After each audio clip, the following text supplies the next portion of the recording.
Queria saber se vai ter o trabalho ou não. Querido, eu por mim, nós faremos o trabalho, né? Acho que é importante fazer o trabalho sim, assim, repito. Vou botar 1 hora, mas vocês fazem ele, cara, em 10 minutos, tá? Porque a intenção é justamente a gente poder, então, ter sistematicamente esse tipo de avaliação, tudo bem? É ponto facultativo, não é feriado, tá? Então, acho que não vejo problema da gente poder fazer essa atividade, não. Vou trabalhar amanhã, inclusive, então, vão sofrer comigo vocês, tá? Beleza, gente, vamos lá, então, começar o videozinho para vocês. O problema de trabalhar é baseado nas pessoas que ficam doendo aí ou não. Eu já estou vacinado, graças a Deus, nas 2 horas. Mas também não estou com muita vontade mais de ficar. O trabalho está me dando na perna, no pé. Não quero fazer muito trabalho mais. Não vou irritar mais, né? Primeiro aí que eu tenho que dar uma melhorada, eu acho que não está muito bom. Vamos ver.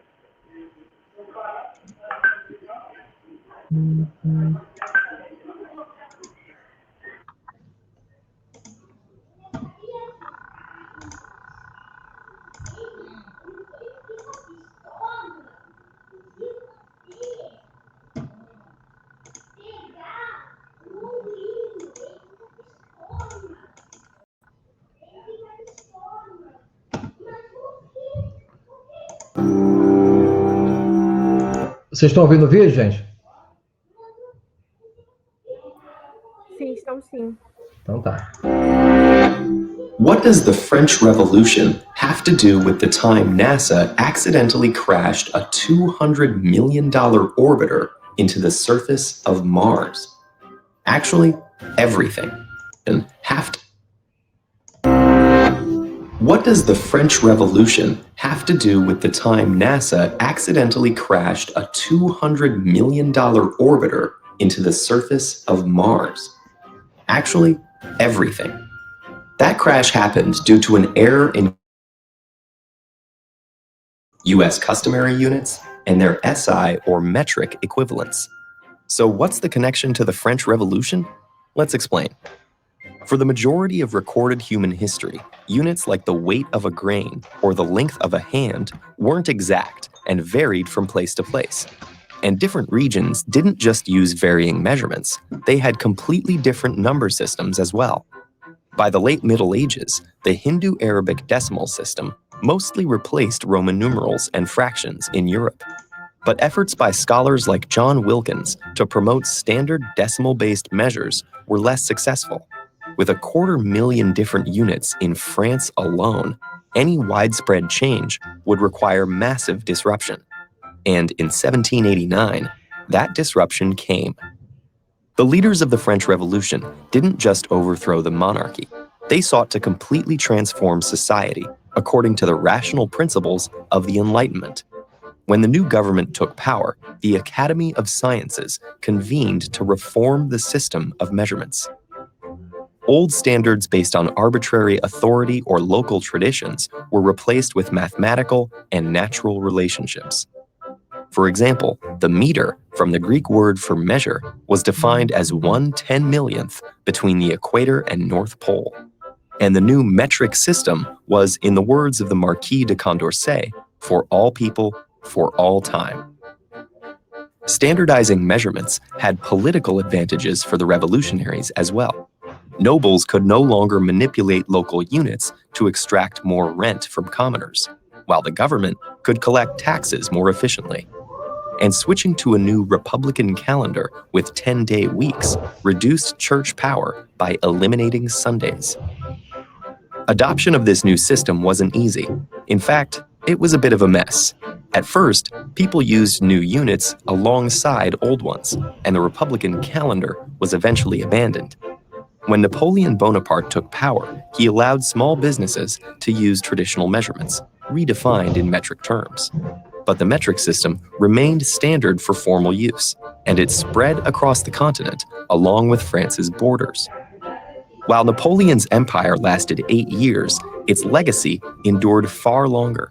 Some European countries reverted to old measurements upon independence.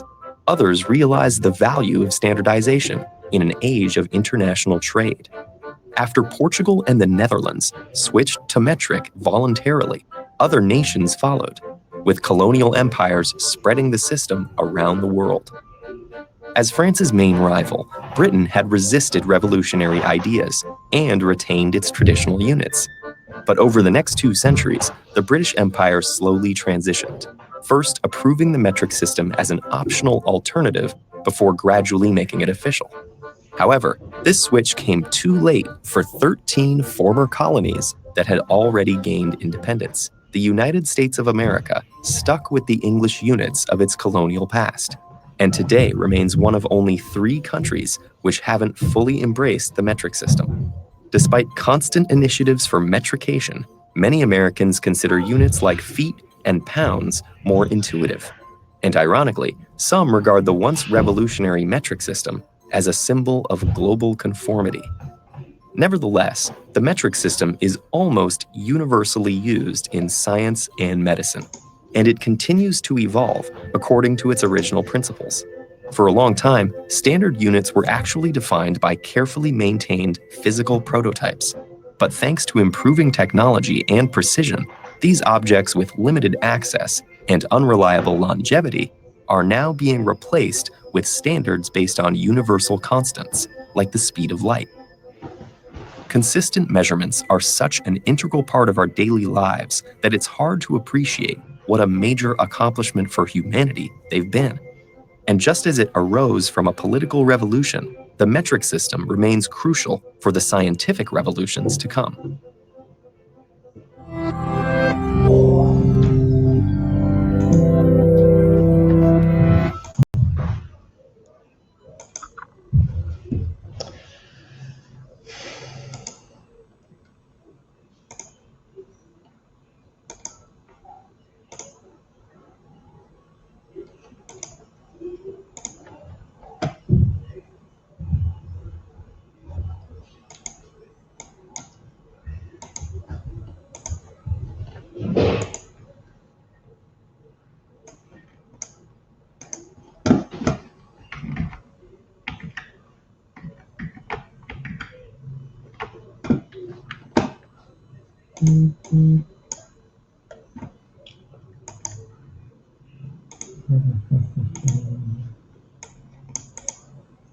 Agora vamos assistir o outro, tá, gente? Que aí é sobre o acidente de avião lá, por causa do sistema métrico. Aí depois a gente debate sobre o vídeo. O então moderno e recém-lançado Boeing 767 ficou sem combustível. O então moderno. Em 23 de julho de 1983, o então moderno e recém-lançado Boeing 767 ficou sem combustível a 12 mil metros de altitude e virou um planador. Como é que isso pode ter acontecido? Senta que lá vem história.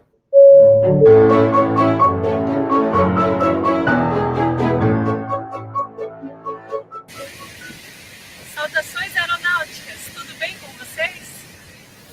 Imagine um planador de 132 toneladas. Pois foi isso que aconteceu com o Boeing 767 da Air Canada em 1983. E hoje você vai ficar sabendo dos erros e as coincidências que levaram isso a acontecer. Já vai deixando um like aí, porque eu já fiz um vídeo aqui, ó, no simulador, mostrando o que aconteceria se um avião ficasse sem os motores, um dos mais assistidos do canal. Pois bem, o voo 143 da Air Canada faria um voo normal de Montreal até Edmonton, com uma escala em Ottawa. Nessa época, havia 2 coisas novas acontecendo no Canadá. Primeiro, o novíssimo Boeing 767. O primeiro avião com Glass Cockpit, tecnologia Byte, ou seja, você conseguia perguntar para um componente do avião como é que estava a saúde desse componente e de alguns sistemas relacionados. Foi um grande avanço tecnológico. A outra coisa é que o Canadá estava mudando do sistema imperial para o sistema métrico, ou seja, nada de libras, galões, milhas.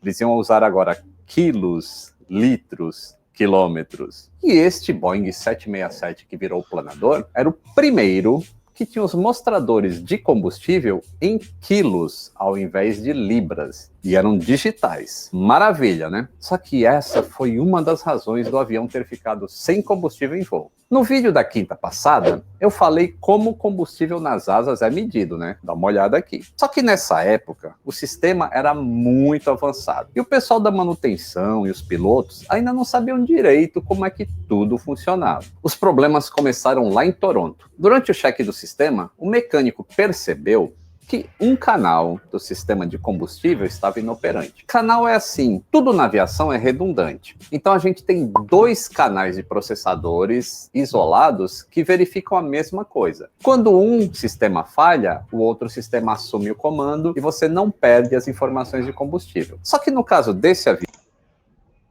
Não dá para saber como será 2020. O país que mais concentra renda no mundo. Um dos países com a maior taxa. Um canal falhou, mas o outro não assumiu o comando. E aí depois, na investigação, foi descoberto que uma solda fria que tinha sido feita pelo fabricante do componente impediu que houvesse a troca dos canais em caso de falha. Enfim, o mecânico sacou que o sistema estava morto. Ele olhou e todos os instrumentos estavam em branco. Aí ele puxou o circuit breaker, que é um disjuntor do canal 2. E aí, pimba! O sistema 1 assumiu. Ele não estava fazendo isso automático, mas quando você desligava um sistema, o outro assumiu e a indicação voltou para o painel. Que legal! Ele colocou um colar de segurança nesse circuit breaker para ninguém colocar para dentro e reportou no livro de bordo que um canal do sistema de combustível estava inoperante. Só que ele não disse o motivo de ter deixado o outro canal desativado. Ele apenas disse para os pilotos que o canal 2 estava inoperante. E o avião decolou de Toronto, foi para Montreal, e na cabeça dos pilotos, o sistema estava inoperante, e não um canal.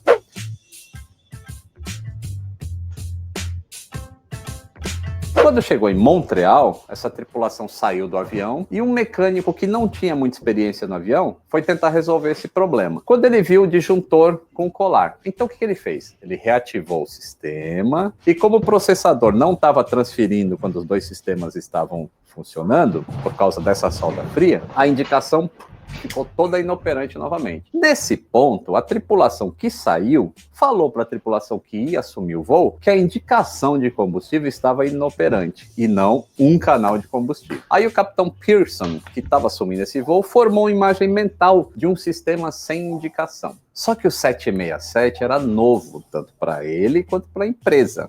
Mal sabia ele que um 767 não pode voar com indicação em branco. O MEL, que é o manual que dita o que pode e não pode estar inoperante, não permite isso. Só que quando ele consultou o MEL, ele viu que não podia. Só que ele pensou, pô, mas o outro cara veio. E como esse MEL ficava mudando constantemente, porque o avião era muito novo ainda, ele estava acostumado a receber a última palavra do pessoal da manutenção e não do manual. Nesse ponto, várias camadas de segurança foram quebradas por causa dessa confusão que ele fez. Então, para poder continuar o voo, a manutenção agora tinha que usar as réguas para medir a quantidade de combustível. Para saber como é que faz isso, ó, é nesse vídeo aqui. Então, para calcular o peso do combustível, tinha que se saber a densidade. E a densidade era para ser medida em quilos por litro, só que ela foi medida em libras por galão, que era o que o pessoal estava acostumado a fazer. Só que esse avião já era sistema métrico. Olha só que azar. O que o abastecedor do avião passou para eles, né, para os tripulantes, como densidade específica do combustível, foi de 1,77 libras por galão, ao invés de passar 800 gramas por litro. Deixa eu fazer um comentário, porque eu sei que vocês são muito observadores. A densidade específica do combustível no sistema imperial são 6,77 libras por galão. Eu não sei de onde esse número 1,77 surgiu, se ele foi escrito errado na literatura, mas enfim, é isso que está na documentação, tá bom? Só para deixar claro isso. Como eles tinham 7.682 litros nos tanques, que foi medido pelas réguas, eles precisavam saber o peso do combustível. Então, eles tinham que multiplicar pela densidade de 0,8. E aí eles teriam 6.170 quilos a bordo. Mas como deram a densidade errada para eles, eles multiplicaram por 1,77, o que deu mais que o dobro do peso de combustível a bordo. 13.579 quilos. Como eles precisavam de 22 toneladas de combustível para fazer o voo, era só adicionar o restante. Como o cálculo foi errado, o restante de combustível que entrou foi menos da metade do que eles precisavam para o voo. Só que os indicadores estavam apagados na cabine, se lembrem disso. E o 767 não podia voar assim. Mas a interpretação errada do mecânico e do piloto adicionou esse elo de acidente na corrente. E fazer uma troca de uma unidade de sistema imperial para métrico tinha destruído todas as camadas da segurança operacional desse voo. Felizmente, havia as camadas de segurança do próprio avião. Depois que foi feito um voo curto de Montreal para Ottawa, que era a primeira escala, o comandante pediu para verificarem novamente o combustível a bordo, através das réguas. Você vê como ele estava, né, preocupado com isso. Era a hora do erro ser capturado. Só que da mesma maneira que aconteceu em Montreal, o abastecedor usou novamente o peso específico em libras ao invés de quilos. Ou seja, novamente eles tinham menos peso de combustível a bordo. O piloto, com base nesses cálculos, ele insere esses cálculos no FMC do avião. O FMC ele só calcula o quanto você diz que o avião tem e subtrai do total que os motores vão consumindo durante o voo. E aí, como ele não tinha os indicadores de combustível para fazer o cross-check, acabaram ficando sem combustível na metade do caminho. O voo decolou de Ottawa em direção a Edmonton e estava lá em cima, 41 mil pés, em voo de cruzeiro, quando luzes de baixa pressão da bombas do tanque esquerdo acenderam. Por que acendeu do esquerdo antes do direito? Porque a asa esquerda fornece combustível também para o APU. No início, eles pensaram que era alguma pane de bomba de combustível, e aí desligou essa bomba que acendeu a luz de baixa pressão. Mas logo em seguida, a outra bomba acendeu o alarme de baixa pressão, e o motor da asa esquerda apagou. Veja bem, eles não sabem o que está acontecendo ainda, eles acham que é uma pane motor ou bomba de combustível, porque para eles existe combustível suficiente no avião. Pegam um checklist e descem o nível de voo para 28 mil pés, que é a altitude para um motor operando. E declaram emergência para pousar em Winnipeg. O Pearson e o copiloto, que se chamava Quintal, começaram a preparação para pousar com um motor apenas em Winnipeg, mas aí aconteceu o inimaginável. As luzes da bomba do tanque direito acenderam também. E acendeu logo em seguida a outra bomba e o motor direito apagou, desligou por falta de combustível. Agora, um avião novíssimo de 40 milhões de dólares, que era o dinheiro na época, tinha virado um planador com 69 pessoas a bordo. Em dinheiro de hoje, são mais de 100 milhões de dólares. O APU, que nesse caso daria força elétrica, né, como eu mostro no meu vídeo, não ia funcionar, porque o APU também precisa de combustível das asas, e não tinha combustível no avião. Sobrou, então, o último recurso do avião, que é um negócio que fornece força hidráulica e energia elétrica. A Hatch. Já fez um vídeo de Hatch, dá uma olhadinha aqui, ó. Pearson, então, sobrou para ele no cockpit, com tudo apagado.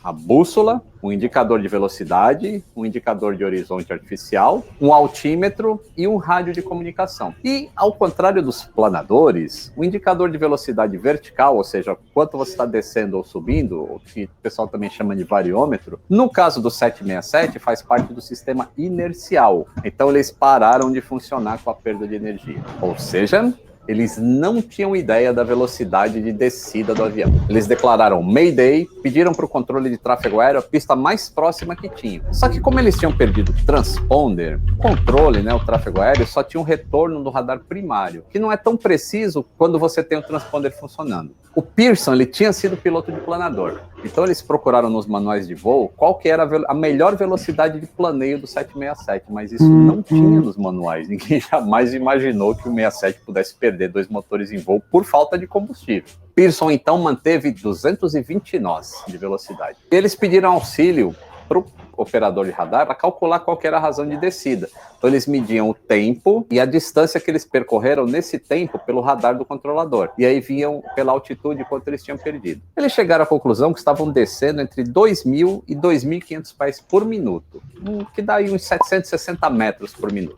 Isso significava que o avião estava tendo uma razão de planeio de mais ou menos 12:1. Ou seja, para cada 1 metro que ele descia, ele voava 12 metros para frente. Não ia dar para chegar em Winnipeg com essa razão de descida. Então os controladores falaram de Gimli, uma antiga base aérea lá na Força Aérea do Canadá, que por sorte o Pearson tinha servido lá nessa base aérea. Só que nem o controle de tráfego aéreo, nem os pilotos sabiam quais que eram as condições desse aeroporto lá em Gimli. E a pista estava só a 24 quilômetros de distância. O que eles não sabiam era que Gimli não era mais uma base aérea, nem um aeroporto. E uma das pistas tinha se transformado em uma pista de automobilismo. E estava tendo uma corrida de kart nesse...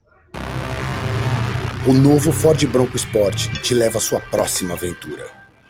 Mesmo que ela esteja do outro lado do... Esse dia. Vai vendo. E essa pista era justamente a que Pearson tinha escolhido para pousar. E não era só uma corrida de kart. Era um dia de família. Sabe esses dias de família americano? Várias pessoas acampando, crianças andando de bicicleta, churrasco. Ou seja, ia ser um desastre total pousar nesse aeroporto. Na aproximação, precisa fazer o quê? Baixar o trem de pouso. Só que a RAT, ela fornecia pressão hidráulica para os comandos de voo. Então o trem de pouso desce em emergência, faz a força da gravidade agir para você. E aí eles desceram o trem em emergência. Só que por algum motivo, o trem de pouso do Nariz não desceu. Ele não travou. Ele desceu, mas ele não travou. Só que na situação que eles estavam, isso aí nem foi um grande problema. Quando eles estavam a 12 quilômetros de distância do aeroporto, o Pearson, ele só olhava a velocidade do avião. Ele quase não conseguia enxergar mais nada em volta. Ele queria manter a velocidade para o avião não entrar em stall. Então, quando ele viu a pista 32 esquerda, ele percebeu que ele estava muito alto e muito rápido para chegar na pista. Mais ou menos o que aconteceu comigo também no vídeo pousando sem motor. Como ele não tinha pressão hidráulica, nem força elétrica, então ele não conseguia baixar os flaps. Então, ele não podia reduzir a velocidade do avião.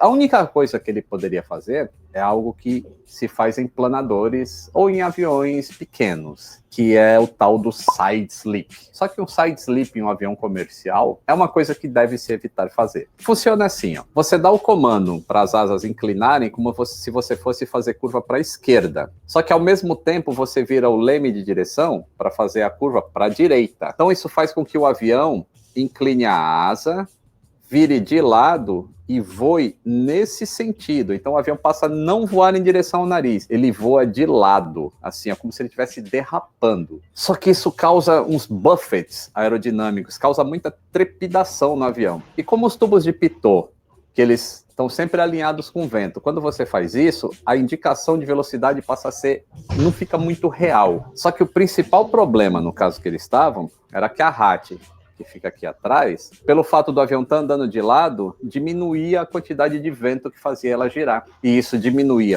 por conseguinte, a pressão hidráulica para ele mexer as superfícies do avião. Olha que situação. Então, voando desse jeito, o Pearson não sabia, com a força que ele estava fazendo para manter o avião voando assim, ó, derrapando, ele não sabia se ele ia ter força hidráulica suficiente para endireitar o avião na hora de pousar na pista. Mas o fato é que era o que ele tinha que fazer, senão ele não ia chegar na pista. Quando a pista ficou na altura ideal, Pearson fez muita força para endireitar o avião, mas ele conseguiu alinhar com a pista e acabou pousando. Ele só tinha uma chance, ele não podia arremeter, ele não tinha motor. E até então, eles não viram que a pista estava com uma corrida acontecendo e com pessoas em tudo quanto é lugar dessa pista. A cabeceira, quando ele cruzou a cabeceira da pista, ele estava mais ou menos uns 180 nós de velocidade. Isso é quase 100 km por hora maior do que a velocidade padrão de pouso do 767. Sem motor, o avião estava em silêncio e, para horror das pessoas que estavam lá, de repente o 767 toca no meio da pista onde está tendo uma corrida. Pearson, na hora do toque, ele já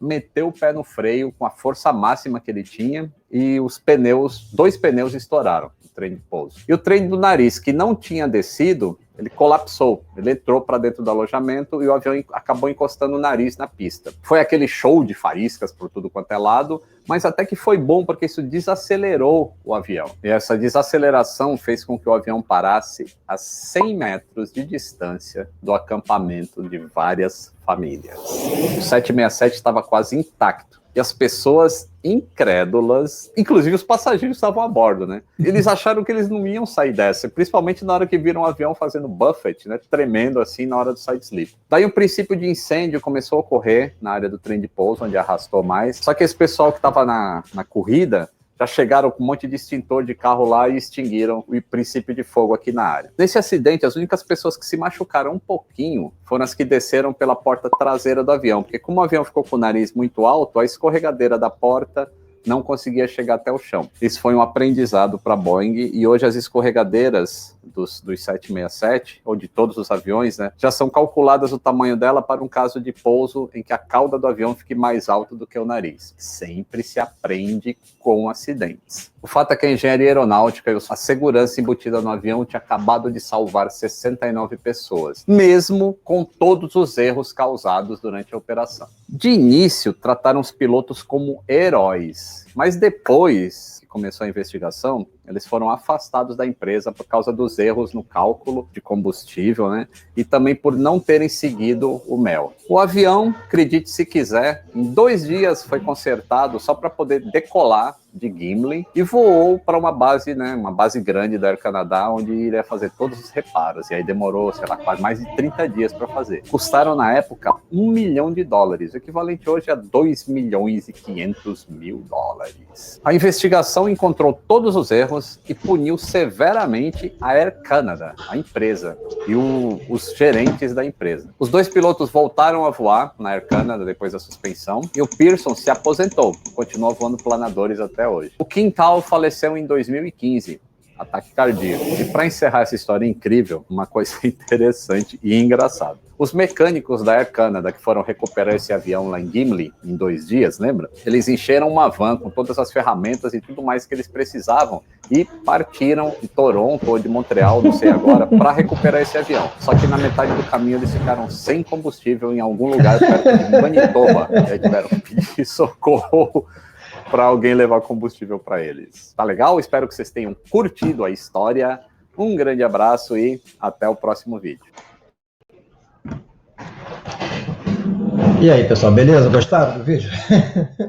Então, a intenção foi justamente, porque eu sempre falo para vocês, deixa eu explicar aqui a gente sempre fala para vocês, né, a importância das unidades, né? E muitos de vocês acham que é besteira, né, que isso não acontece, e assim, a gente pegou esse vídeo para vocês entenderem que acontece e o risco, nesse caso, não teve morte, né, porque poderiam ter várias mortes, inclusive as pessoas em solo. Mas o prejuízo de quase hoje, quanto seria? 2,5 milhões de dólares? Uns 15 milhões, mais ou menos, de reais, só porque a pessoa não sabia, não estava atento à conversão de unidade, né? Enfim, o que é que a gente tira de aprendizado disso tudo, né? Assim, há outros exemplos, né? Eu achei esse exemplo interessante porque ele vai, né, mostrando a cadeia de eventos, né? Muita coisa de engenharia, né? Ele fala para vocês ali sobre tubo de Pitot. Vocês ainda vão ver, né, em McFlow, o que é o tubo de Pitot, né, para medir a velocidade de fluidos, tá? Normalmente ar ou até mesmo fluidos líquidos, né, como água, escoando, você consegue medir através de física, enfim, você vai ver isso em McFlow.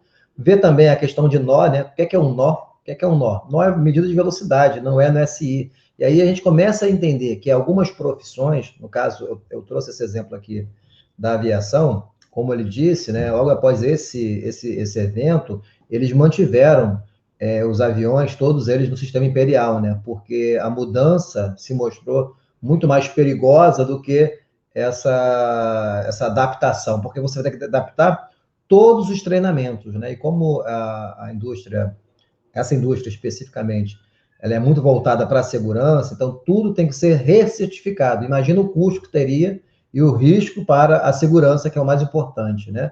Então, várias indústrias permanecem utilizando o sistema imperial justamente por isso, né? Então, quando você for para a Alemanha, na parte industrial, engenharia, o uso do sistema inglês ainda é muito difundido, tá bom? Enfim, então, gente, o que é que a gente queria, o que é que eu queria que vocês entendessem? Primeiro, como foi a história, né, do sistema internacional, né, como é que ele surgiu. Vocês entenderem a importância da gente ter um sistema que, embora não seja intuitivo, vocês perceberam, inclusive uma das críticas que os americanos fazem até os dias de hoje, é justamente essa falta de intuitividade, né? O que é um metro, né? Um metro é uma barra de irídio que está lá nos arredores de Paris, né? Aí já tem uma nova definição do que é um metro, inclusive eu pergunto para vocês, tá? Nessa listinha aí, junto com a Letícia, o que é um metro, né? O que é um metro? Ninguém vai falar para mim que são 100 centímetros, pelo amor de Deus, né? Não é essa a pergunta, tá? O que é um quilograma? Outra coisa. Então, assim, mas o que é um pé? Um pé todo mundo consegue entender, né? Um pé é um pé. O que é uma polegada? É uma polegada. Então, o sistema inglês tem essa vantagem. E é por isso que ele é muito popular até hoje, porque ele tem essa intuitividade, né? Você consegue enxergar as coisas, né? Uma jarda é a distância, né, do ombro. Enfim, tem a ver com côvado, que tem a ver com a Bíblia. Na Bíblia vocês vão ver lá que é côvado. Côvado é mais ou menos o pai da jarda, tá, gente? Enfim. Então, a ideia aqui hoje era justamente ilustrar a importância. Então, uma coisa que vocês às vezes cometem é que vocês erraram apenas a conta, né? Vocês vão falar para mim, pô, você só errei a conta. Pô, isso não dá para vocês falarem isso, achar que é pouca coisa. Né? Luciano, eu errei só a unidade. Não, você errou a unidade. Você pode fazer com que o avião caia, né? Você pode fazer com que a ponte, que você precisava de ser quantos sacos de cimento, se você botar mais saco de cimento, você vai, inclusive, piorar e vai colapsar a ponte, né? Porque vai aumentar o peso e vai diminuir a resistência. Então, tudo é muito importante. A engenharia, ela tem as suas flutuações, as suas permissões lá que a gente faz, a gente chama de margem de segurança, tanto para mais quanto para menos, mas ela está baseada em cima de um sistema de unidade, tá? Então, eu queria, na verdade, frisar para vocês a importância, tá? E não é diferente para a área de alimentos, né? Imagina você falando que o seu alimento, de acordo com a Anvisa, tem 13%, por exemplo, no máximo, sei lá, grau Brix. E aí vocês usam o sistema de qualquer... não ficam atentos a essa questão da padronização, porque eu sempre vejo esses manuais aí, não se fala nisso, né? Tinha que se falar da importância, porque já parte do pressuposto que todos entendem isso. Só que, quando você vai ver uma equipe que vem de um outro país, por exemplo, os Estados Unidos, se não tiver claro para a gente que eles precisam atentar que aqui é sistema internacional, não duvidem que o risco de acontecer um problema grave, né, dentro da sua produção, existe e não é pequeno, tá? Enfim, então, gente, dito isso tudo, o que é que vocês vão entender? A área de, por exemplo, uma área que é muito, né, onde os Estados Unidos é muito forte, eles é forte em quase todas as áreas, né, mas uma são os pais, que é o quê? A área de petróleo, por exemplo. Como é que a gente pode fazer para reduzir? Vocês conseguem enxergar agora? Esquece um pouquinho, antes de falar sobre o sistema de unidade, a gente só viu esse problema, né? Quando você pega eu chamo de peso específico, né? Vamos falar da densidade, tá ok? Porque aquele 1,77 é a densidade. Quando fala peso específico, é o peso dividido pela massa do material, tá? Mas, enfim, então, quando você para e pensar a densidade no sistema internacional, quanto que por exemplo, qual é a aceleração da gravidade no SI? Vocês lembram? 9,81, certo? Metro por segundo ao quadrado. E qual é a aceleração da gravidade no sistema inglês? É 32,174, beleza? Tudo bem? Olha só, se eu pegar, por exemplo, eu sei que a aceleração da gravidade, ela varia em função da latitude. Todo mundo enxerga isso? Ninguém aqui acredita que a Terra é plana, né? Pelo amor de Deus, certo? A Terra não é nem esférica, né? Ela não é uma esfera perfeita. Então, o que a gente percebe? O centro de massa da Terra, ela varia de acordo com a latitude. Tudo bem? Né? Porque a força, né, que esse centro de gravidade faz no Equador, ela é diferente que faz no Polo. Show? Beleza? Então, tudo bem. Então, a gente já entendeu isso. Então, se eu fizer a conta de quanto que é a densidade, ou melhor, perdão, a gravidade, tá? No sistema internacional, qualquer sistema, tá? A gravidade que eu vou sentir no Equador e dividir a mesma gravidade, ou seja, a mesma forma de calcular a gravidade, mesma unidade, tá, gente? No polo. Perceberam? Então, vamos imaginar que 9,8, tá? 9,8 aqui vou botar no meridiano de 45 graus. Mais ou menos ali perto do próprio de Capricórnio, tá? Aí a gente calcula 9,81. Quando eu for para o Equador, lá no meio certinho, eu vou ter uma razão, não vou? Ela vai diminuir um pouquinho, né? Porque se você olhar, ela está achatada, a massa é maior no polo do que no Equador. Né, gente? Imagina você tá em pé no polo, você está vendo a Terra achatada. Então, a massa em cima de você é maior, num ponto, entenderam? E aí, no Equador, vai ser diferente. Enfim, onde eu quero chegar? Vocês perceberam que vai ter uma razão entre a gravidade em um ponto e no outro ponto, em função desses meridianos? Sim ou não? Vai ter um valor, uma razão, um valor? Perceberam isso? Agora, imagine se eu fizer essa mesma conta utilizando uma outra unidade. O que vai acontecer? Perceberam? Primeiro, entenderam a pergunta? Interajam comigo, pelo amor de Deus. Interajam comigo. Eu sou uma pessoa carente. Oi, professor. Fala, meu querido. E aí, o que é que você tem a dizer? No caso, a razão mudaria, né? Dependendo. Por exemplo, você acha que se eu calcular a aceleração da gravidade no sistema inglês, no Equador, e dividir a aceleração da gravidade percebida no sistema inglês no polo, tá? Faço a razão. Aí faço a mesma coisa agora. Calculo, vejo quanto que é no SI, a aceleração da gravidade no Equador e divido pela aceleração da gravidade no polo, no SI também, calculado. A razão, elas vão ser diferentes?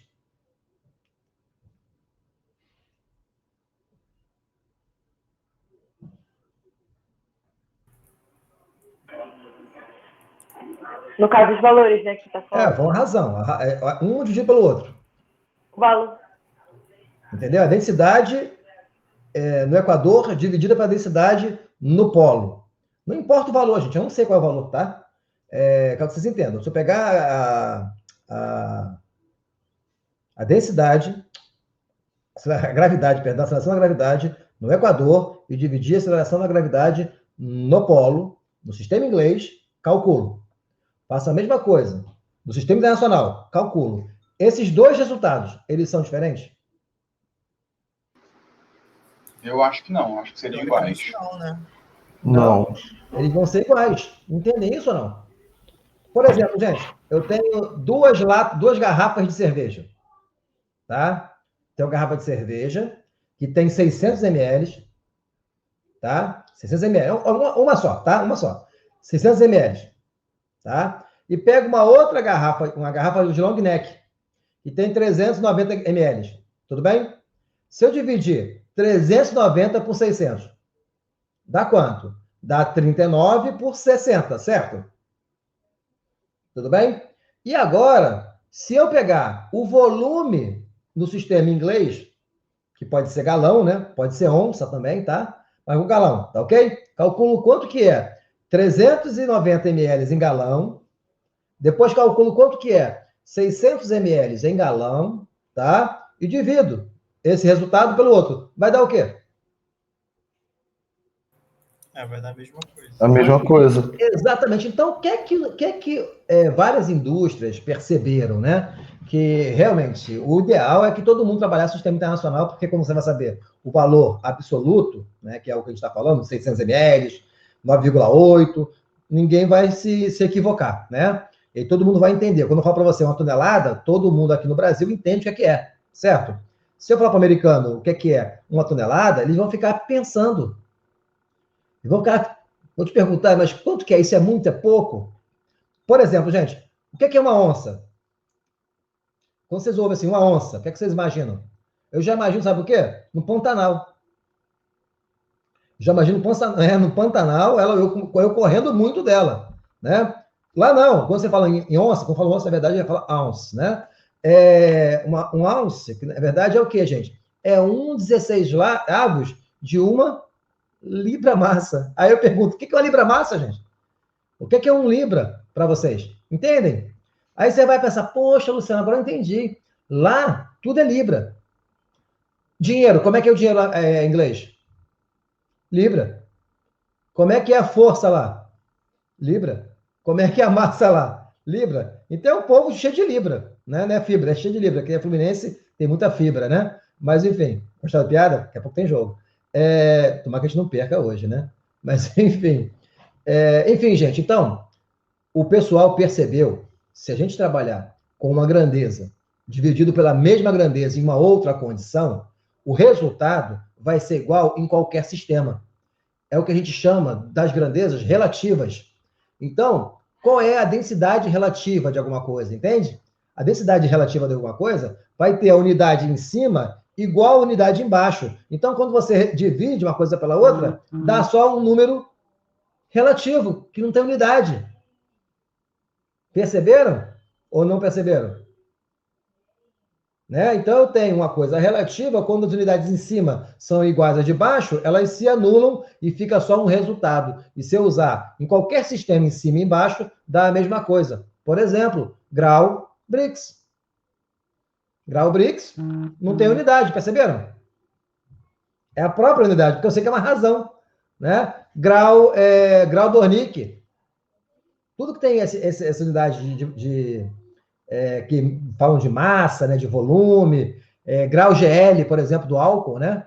Isso tudo é uma razão que não precisa de unidade justamente para deixar claro, se eu fizer 96 gramas de álcool, né, 96 ml de álcool em 100 ml de solução, né, vai dar a mesma coisa se eu fizer 96 galões de álcool em 100 galões de solução. Perceberam? Então, por exemplo, uma unidade muito importante que é usada na indústria de petróleo é o chamado grau API. Grau API é a mesma coisa, é uma grandeza que divide a densidade do petróleo pela densidade do petróleo, de acordo com o percentual lá, que é o petróleo bruto. Gente, então, antes da gente sair falando sobre o que é SI, o que é sistema inglês, eu acho que vocês entenderam. Número 1, a importância do assunto, né? E por que, na verdade, no filme 1960, como alguns autores falam, né? Foi lá na Revolução Francesa que houve a necessidade de você padronizar. Vocês ouviram bem o vídeo? Eram mais de 200 mil unidades diferentes. Cada condado tinha unidade que era determinada pelo nobre. E normalmente o nobre queria roubar mesmo o povo, e aí inventava a unidade, e aí para ter mais vantagem. Então, cada lugar tinha um sistema de unidade. Era loucura. Imagina você querendo fazer um comércio entre os locais, e você não sabe qual é a unidade de medida ali e acolá. Então, havia essa desconfiança. Então, a partir da Revolução Francesa, é que começou, como vocês viram, né, esse processo, e aí sim, né, e em 60, houve aí uma reunião, né, para se determinar o que era 1 metro, tá? E acho que nos últimos 16 anos, não me engano, não lembro agora qual foi a data exata, a gente até reviu, tá? Porque iniciou em 60 uma barra, tá? Para falar que é 1 metro. 1 metro é isso aqui, por exemplo, ó, isso aqui, hipoteticamente, tá? Isso aqui tem 1 metro, tá ok? Só que isso aqui ficar mudar 1 grau, né? Lá a câmara é mantida a 25 graus Celsius. Mas às vezes falta energia, sei lá, né? Às vezes tem alguma flutuação, entra mais A, entra menos A, aí muda 24,5 graus Celsius. O que vai acontecer com isso aqui? Por mais que isso aqui não tenha dilatação térmica, ou melhor, a dilatação térmica seja pequena.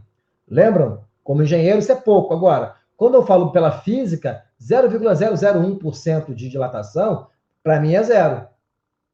Mas para a física não é. Onde eu quero chegar? Se eu estiver falando de 1 metro, 0,99999 é 1. Mas se eu estiver falando de 1.000 quilômetros, entendeu? Eu já estou perdendo aí 1 centímetro. Entendeu, gente? Já não entenderam a lógica da coisa. Então, eles perceberam que usar a barra de irídio, ela tinha um erro que não era um erro pequeno, para o que a gente está fazendo hoje, né? Então, a precisão que a gente chegou atualmente, ela não era tão precisa. E aí eles reviram e passaram a trabalhar com tanto tempo, né? Tanto tempo quanto o metro em cima de elementos químicos, tá? Então, o tempo de meia-vida de um elemento químico, você consegue prever com maior exatidão. Enfim, gente, era isso que eu queria que vocês entendessem antes da gente começar, para a gente começar, então, a falar sobre os sistemas de unidade, tá? Deixa só eu botar aqui para compartilhar a tela. Alguém tem alguma dúvida, gente? Não, né? Alguém está aí? Estou vendo, Gabriel. Estou vendo você, o Juan e o Augusto, eles aparecem. Estão vendo a tela direitinho? Estão, né? Então, vamos lá.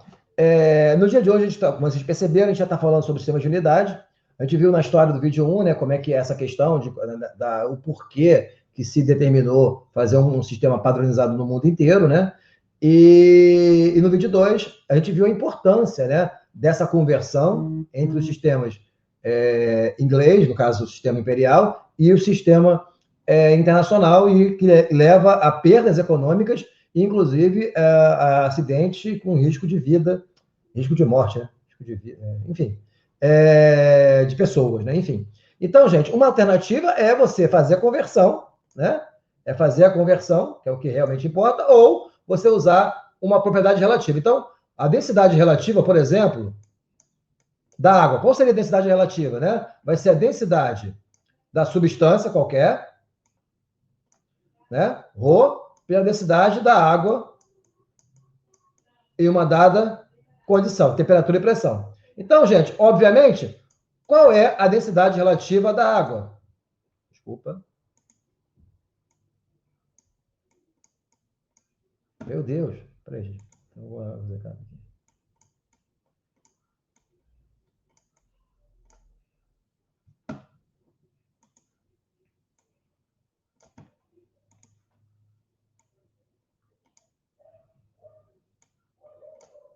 Vale quanto? Vale 1, né? Certo?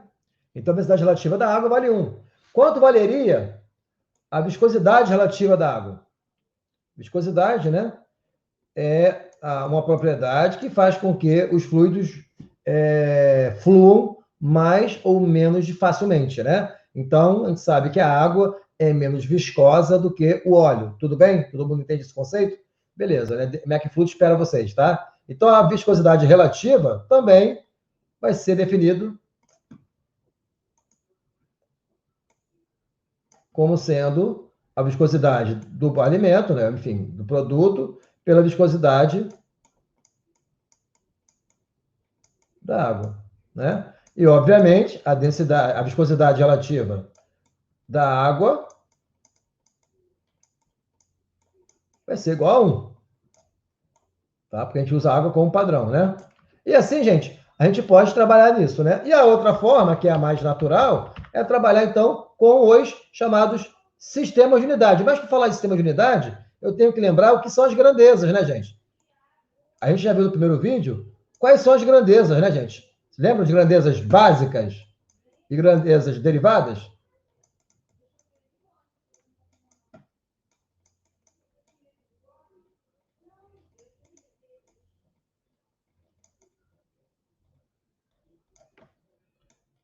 Gente, perdoa a letra porque eu tô escrevendo com o mouse, tá? Então, tenha paciência comigo, hein? Não quer dizer também que no quadro ia ser muito diferente, não ia ser tão feio quanto, mas enfim, eu posso mesmo ter essa desculpa aqui do mouse, né? Enfim, olha lá, grandezas básicas derivadas. Gente, grandeza básica, como o nome sugere, a gente está falando de grandezas físicas, tá? Quais são as grandezas básicas que vocês conseguem imaginar? O que é a grandeza básica, você, né? É aquela, como o nome sugere, que é a mais básica possível, é de onde as outras surgem. Vou ajudar vocês. Primeiro é a massa, tá? Massa é uma grandeza básica, né, gente? Todo mundo entende? Então, a massa é uma grandeza física e é uma grandeza básica. Eu vou chamar de M, tá? M maiúsculo. Qual é o outro que a gente conhece?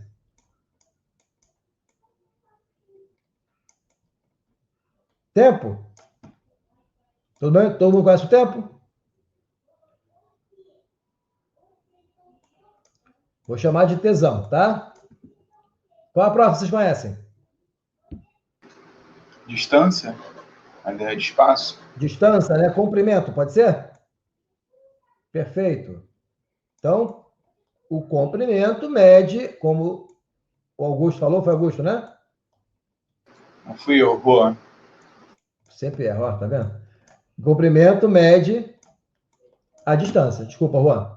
Beleza? Então, o comprimento. Qual outro que a gente sabe?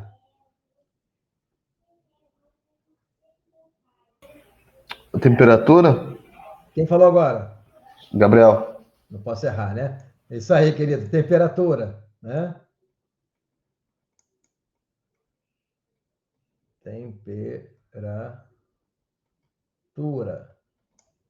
E aí a gente não pode usar o tesão que já foi usado antes, tá?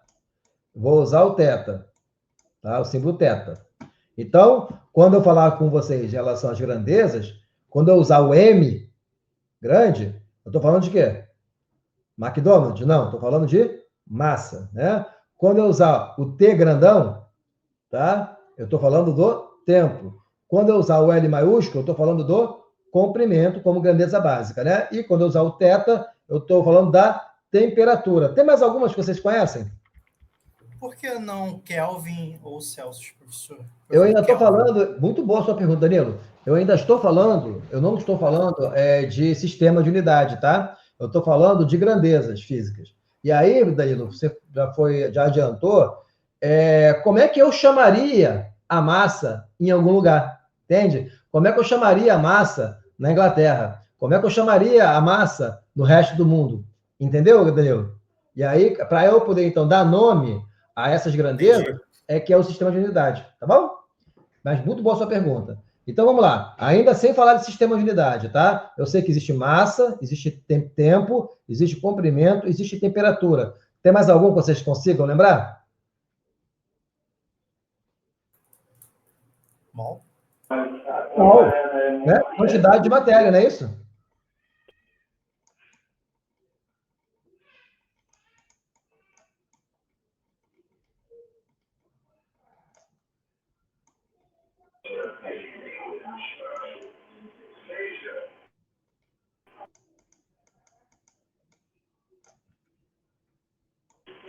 Professor, velocidade? Vamos devagar. Quem falou? Karine. Oi, Karine.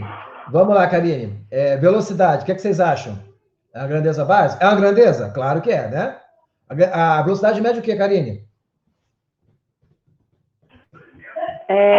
Distância por tempo, né? Então, você está falando para mim aqui, ó, de um conceito que mede distância por tempo. Certo, Karine? Não é isso aqui, velocidade? Uhum. Isso é unidade básica, Karine?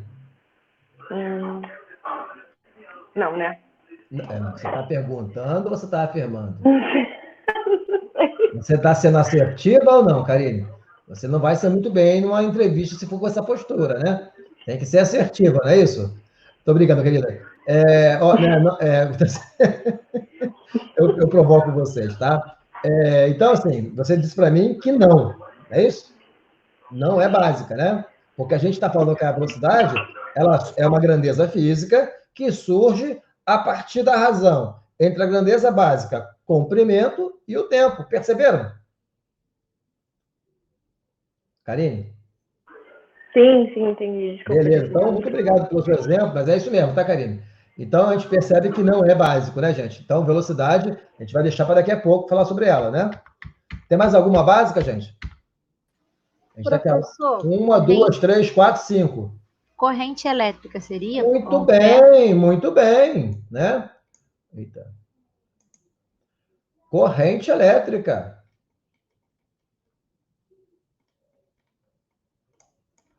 Tá falando da intensidade, né? Isso.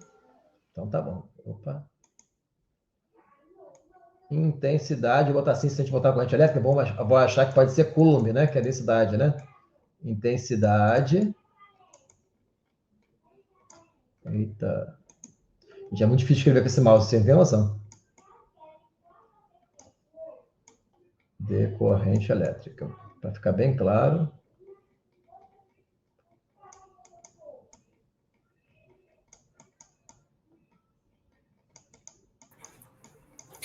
Professor, não, esquece. Então. Fala, filho. Pode falar. Não, eu ia perguntar se corrente elétrica não era tipo... Coulomb? Tipo velocidade. Não, tipo velocidade, que era um fator... Não, isso aí é Coulomb, né? É a densidade de corrente. Tá? Por isso que eu falei que é a intensidade da corrente. Então, enfim, é a grandeza básica, né? Se eu falar para você que é a velocidade, realmente não vai ser. Tá? A intensidade de corrente elétrica é uma... Peraí, aqui estou no lugar errado, perdão.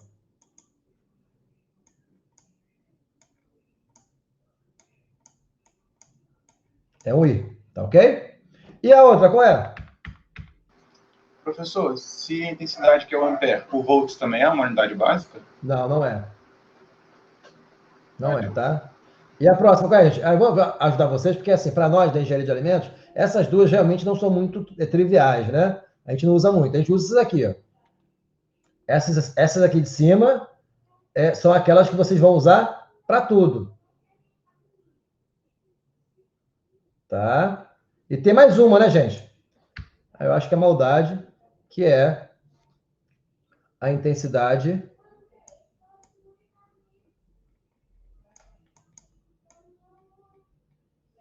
luminosa, né? A quantidade de fótons, certo, gente?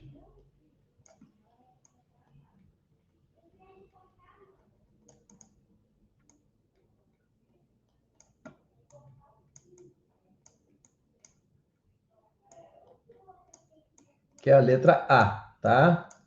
Essas duas aqui, ó, são raramente usadas, tá? Então, são menos importantes, tá? Essa e essa. Eu falo para nós da engenharia de alimentos, tá, gente? Pelo amor de Deus, hein?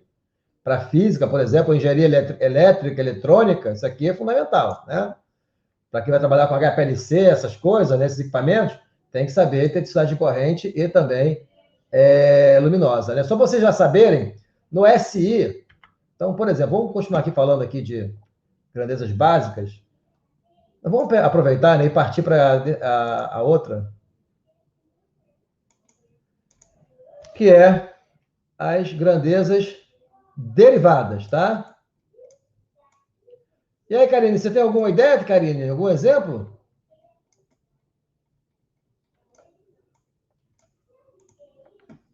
Karine? Você está aí, Karine? Oi, tô aqui. Tô. Então, qual seria, Karine, um exemplo de grandeza derivada, Karine? Aí entraria velocidade. De novo, você não está sendo assertiva, Karine. Karine, vou te ajudar, hein? Pensa um pouquinho, Karine. Pensado. Pensa aí e responde. Vai, Karine. Ó. Eu estou te ajudando, Karine. Sabe o exemplo, Karine? Não pode colar não, tá, Karine? Não pode colar não, hein? Tá bom? Ótimo. Então, vai lá. Pensou? Agora responde. Qual é uma grandeza derivada? Velocidade. Muito bem, Karine. Isso aí. Tirou essa do chapéu, hein? Caramba. Improviso, não foi? Tava na manga. Tava na manga. Oh, tava na manga, literalmente. A manga quando cai do pé, né? Velocidade, entendeu? Foi ruim, essa foi ruim. Vamos lá. Como é que eu expressaria em termos de... Aí, gente, agora qual é o grande barato? Quando a gente entende isso, qualquer outra grandeza, ela vai ser derivada de quem? De uma unidade básica.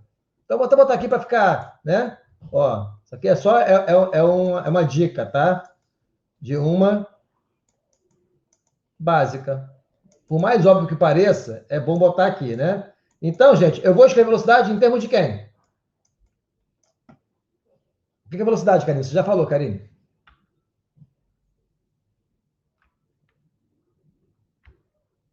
Vamos lá de novo? Karine, para você, Karine. Vai que é tua. Karine. Oi, professor. Vai, minha filha. Para falar unidade? Isso. Qual é, então, em termos de grandeza? Como é que eu falo velocidade? Velocidade vai ser L sobre T. Ah, sim. Uhum. Então, LT menos 1. Então, eu estou expressando a grandeza velocidade, que é uma grandeza derivada da razão entre o comprimento e o... Aí vocês falam tempo. Tempo. Isso, obrigado, Danilo. Outra, Danilo, que você falou, qual seria a outra, Danilo? Opa, tem força também, né? Força. Foi Danilo ou foi Augusto? Aparentemente foi Danilo, né? Mas foi Augusto. Eu percebi que era você, que eu liguei aqui Enfim, eu estou usando aqui o computador, e aí eu tenho que olhar uma coisa ou outra, né? Aí pela voz eu percebi que era Danilo, mas eu vi que ela tinha um tom de voz diferente. O timbre, vou aprender esse tipo de vocês, tá? Vamos lá. Força, gente. Força é o quê? É uma grandeza derivada, não é? Por que derivada, gente? Vamos lá? O que é força, meus queridos? Massa vezes aceleração. Vamos lá, então. É massa. Peraí, vamos fazer vermelhinho para ficar bem bonitinho. Ó, é a massa vezes... Botar aqui, tá em minúsculo, para a gente poder lembrar, tá, gente? A aceleração é uma outra o quê? Outra derivação. Muito bem. Ó, então, a aceleração é uma outra grandeza. Certo, meus queridos? É uma outra grandeza. Vocês falam derivada. Derivada. Derivada. Muito bem. Então, outra grandeza derivada. Então, o que é aceleração, meus queridos? Derivada da velocidade em relação ao tempo. Velocidade em relação ao tempo. Isso aí, ó. Velocidade está aqui, não está? Então, vai ser L T menos 1 dividido pelo tempo. Então, é L T menos 2. Tá? E aí, ficou fácil, não ficou? Quem vai ser a força, meus queridões? Força vai ser M L sobre T ao quadrado. Beleza? Vamos continuar mais um pouco mais algumas para vocês nunca mais errarem isso? Qual outra? Força, aceleração, pressão. Não, antes da pressão tem mais básica ainda, né? Área. Quando eu falo mais básica, tá? Dentro das derivadas, ela é mais básica do que a outra, por favor, hein? Não confunda agora, tá? Enfim, a área também é uma grandeza o quê? Derivada. Derivada de quê, meus queridos? Ela é o produto, né? De dois comprimentos.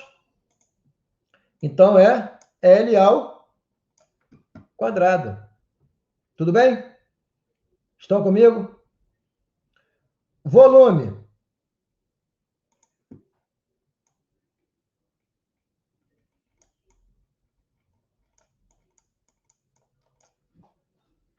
Como é que seria o volume? L ao cubo. Densidade.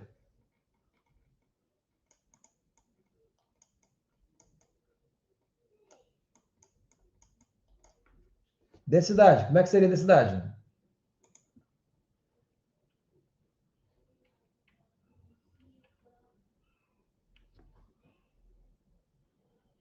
Vou ficar calado agora.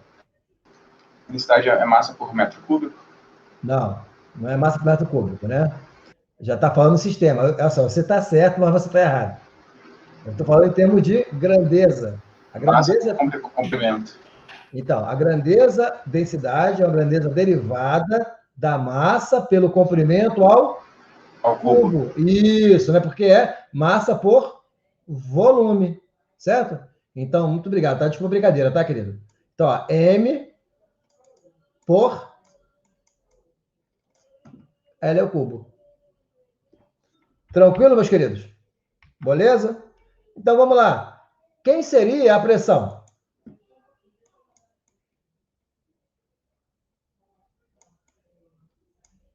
Apelem para a definição, vocês sabem. A pressão não é força por área?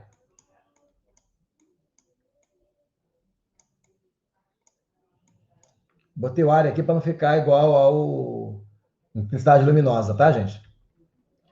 Então, qual que seria, então, a grandeza pressão, que é uma grandeza derivada da razão entre a força pela área? Então, já viu qual é a força, não viu aqui? Ó?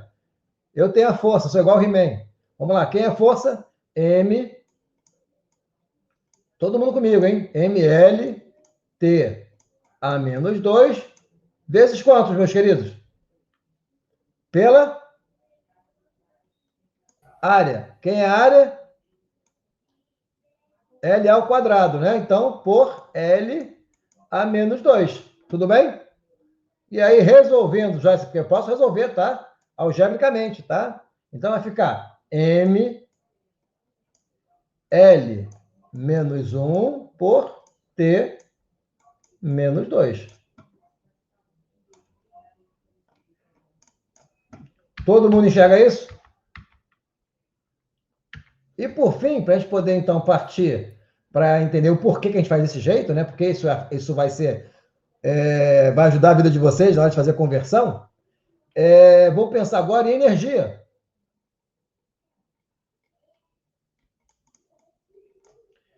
Então, energia, gente, como é que é a definição de energia para vocês? Vamos lá, energia a gente tem o quê? Quais são as energias que vocês conhecem? Joule. Não, Joule já é a unidade. Eu estou falando do que é energia por definição ainda. A grandeza de energia. Potencial. Isso, a gente conhece energia, perfeito. A gente conhece energia cinética, que todo mundo sabe fazer, né? Que é mv ao quadrado, né? Sobre 2. Qual é a outra? Energia potencial, que é mgh, não é isso? Mais o quê? Energia interna, que é mcp delta t, estão lembrados? E qual é a outra? Na verdade é mcv, né? mcv delta t. E qual é a outra? O professor não está escrevendo. Se você estiver escrevendo, não está aparecendo. Eu não estou escrevendo, não. Estou de propósito. Eu quero trazer, buscar dentro de vocês isso, né? Porque todo mundo sabe que a energia pode ser trabalho, ela pode ser calor, ela pode ser o que mais? Pode ser energia interna, energia cinética, energia potencial. Isso que é legal, hein? Qualquer um desses caminhos que vocês utilizem tem que chegar no mesmo resultado. Tem que dar energia, né? Então, vamos pegar, por exemplo, dois exemplos, vamos ficar um monte de coisa, 2 exemplos só. A energia a gente conhece como trabalho. Tudo bem? Vamos lá, qual vai ser o resultado disso? Então, energia, trabalho é energia, né? E vice-versa, né? É uma grandeza derivada. Derivada de quem? Como é que ele calcula o trabalho? Estão lembrados? Força vezes distância. Isso, força vezes deslocamento, né? Isso. E aí, como é que seria então, queridos? Deslocamento já é o quê? Já é uma grandeza o quê? Básica, né? Então, eu tenho que sempre escrever a grandeza derivada em termos de quem? Da grandeza básica. Grandeza derivada em relação à básica. A derivada em relação à básica. Derivada até chegar na básica e assim sucessivamente, tá? Até chegar na básica, até chegar na básica. Até chegar na básica. E aí, gente, quando eu pego o trabalho e descubro que é força vezes deslocamento, ele já está na básica? Sim ou não? Não. Igual o Juan balançou na cabeça. Não, Luciano, não está. Porque, embora que o comprimento já esteja no final da linha, né? Está como básica, a força não está. E a força, a gente já viu aqui em cima, como é que é a força. Em termos de unidade básica, a força é o produto do comprimento vezes a massa, dividido pelo tempo ao quadrado. Então, vai ser força é massa vezes comprimento dividido por tempo ao quadrado vezes o comprimento. Em outras palavras, energia é o produto da massa... É o produto da massa vezes comprimento ao quadrado dividido pelo tempo ao quadrado. Então, isso aqui é energia em termos de unidade básica, isso aqui é pressão em termos de unidade básica, isso aqui é densidade em termos de unidade básica. Eu sei que está ficando chato, mas é importante que fique muito ridículo, fique fácil, tá? Isso aqui é área, isso aqui é aceleração, isso aqui é força e, por fim, graças a Karine, isso aqui é velocidade. Já perceberam como é que isso vai ficar fácil? Olha para cá. Então, gente, o que é um sistema de unidade? É só você dar nome aos bois. Então, o sistema de unidade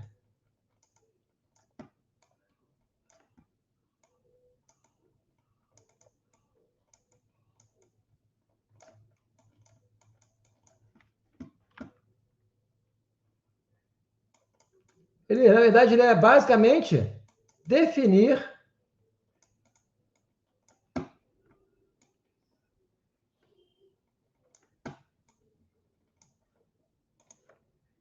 quem são, vamos lá? M, L, tesão, teta, mol,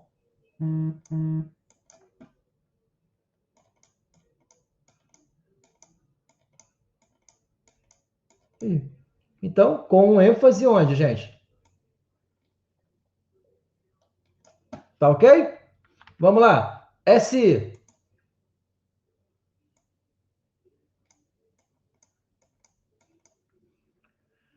O que a gente usou aqui? Deixa eu ver aqui o que a gente usou. A gente começou como ML, não foi?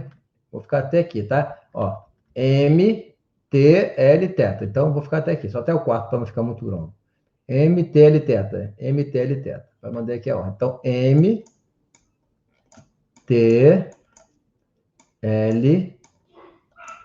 teta. E o sistema inglês. Tá ok? Vamos lá? Quem é M no SI?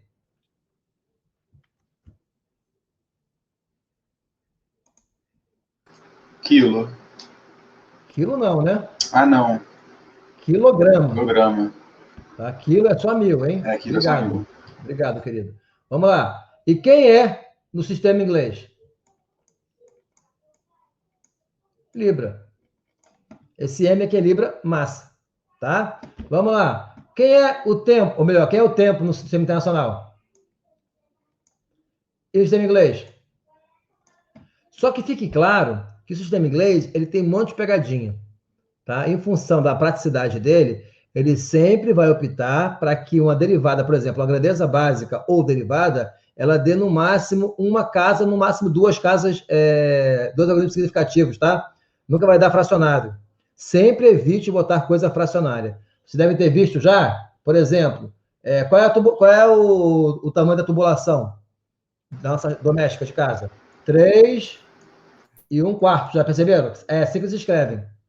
E não vão escrever 3,25, que é o correto, entendeu? Na verdade, seria 3,25 polegadas. Eles falam 3 e 1/4, porque eles evitam usar fracionário, tá bom, gente? Então, fique atento. No inglês, eles sempre evitam usar números fracionários. Então, quando você usar segundo, fica um número muito grande, por exemplo, 4.000, né, sei lá, pé por segundo, eles vão optar por trabalhar como? Pé por hora, para ficar um número pequeno, entendeu? Vai ficar entre 1 e 10. Não é uma regra, vocês vão perceber isso usando, tá? Mas eles vão ter sempre, eles são mais flexíveis na hora de definir quem são essas grandezas básicas. Eu espero que vocês entendam, tá? A gente está falando aqui Libra massa, segundo, tá? Daqui a pouco, quando a gente vai para o comprimento, como é que é NSI?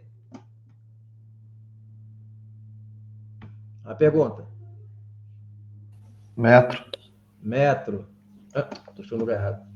Metro. E no sistema inglês? Pé, certo? Temperatura. Aí a gente tem que lembrar que temperatura tem dois tipos, né, gente? Tem a temperatura absoluta e tem a temperatura relativa. Vocês sabem qual é a diferença entre um e outro?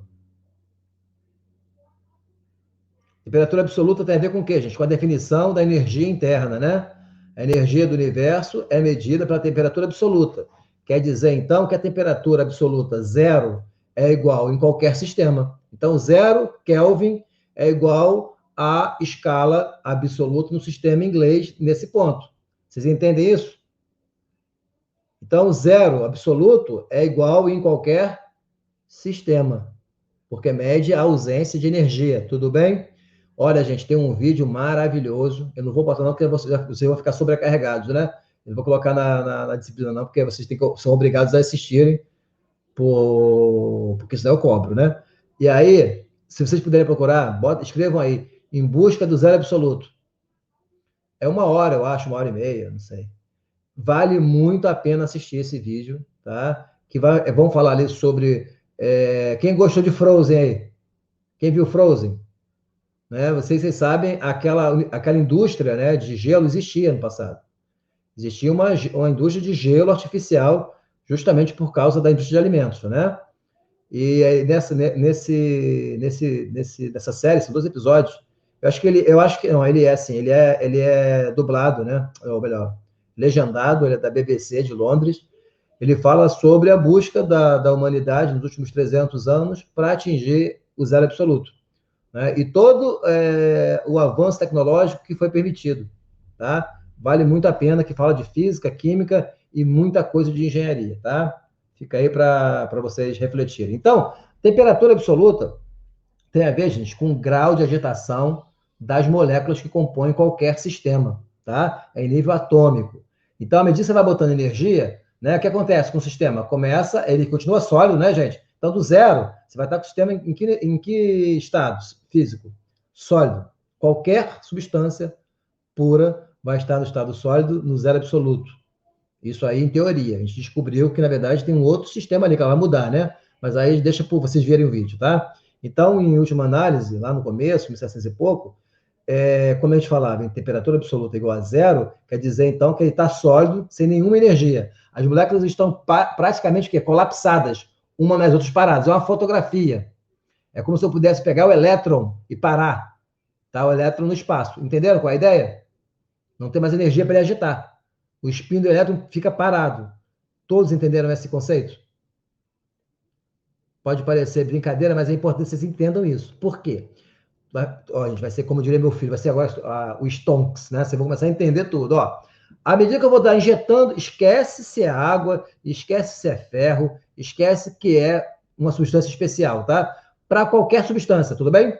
À medida que eu puser energia, o que vai acontecer? O elétron começa a agitar. E essa agitação vai ser proporcional à energia que eu injeto. Confere? Gente, vai chegar num certo ponto em que as moléculas continuam no estado sólido, mas qualquer energia adicional que eu der, elas vão começar a deslizar entre si. Vão ficar próximas entre si as moléculas, mas não vão ficar mais presas quimicamente. Isso vai alterar a propriedade física da matéria. Estão comigo?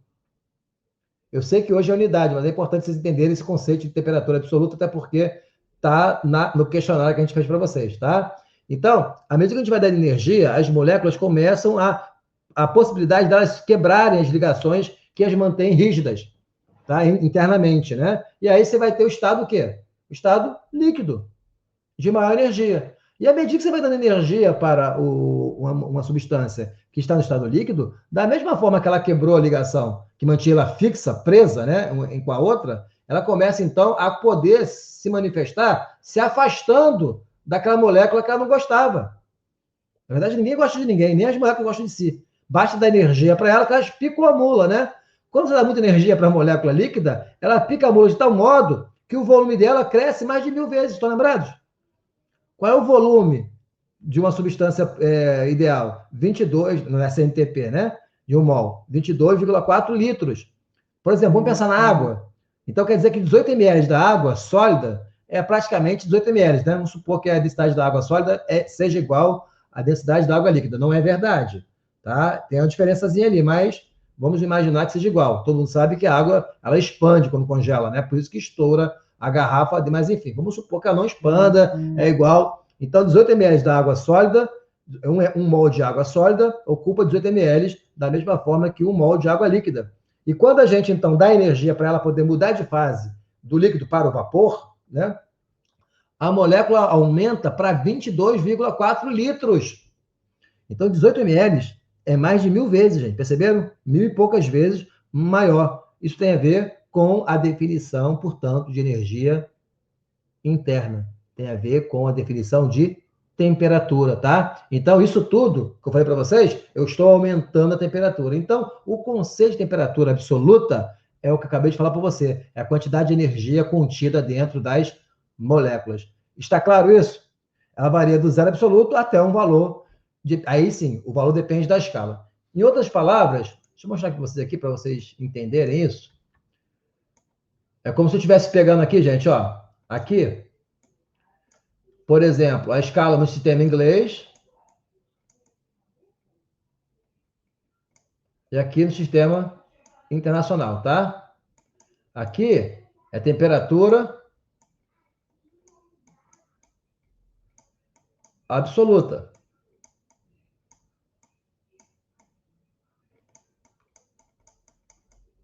Tá ok?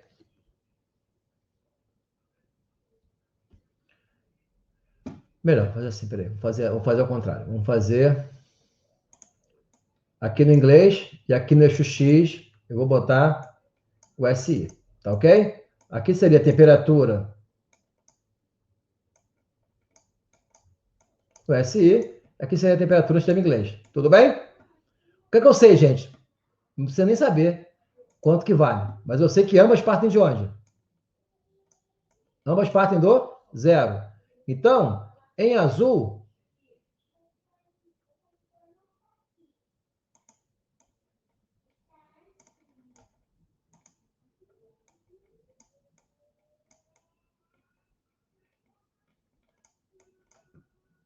é o sistema inglês, tá ok? Eu sei que elas partem do azul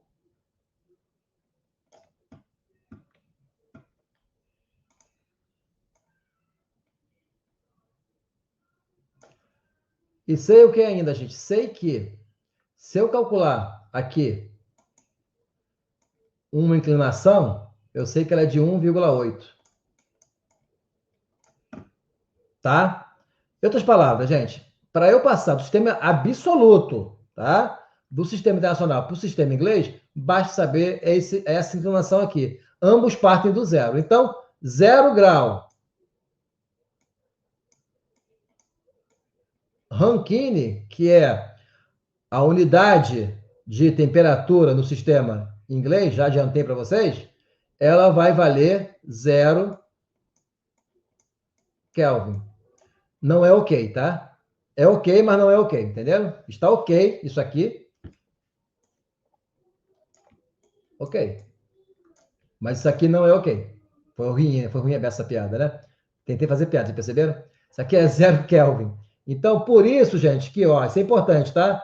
É por isso que K maiúsculo jamais pode ser falado quilograma. Pé. Tá? Por quê? Porque o K maiúsculo é o quê?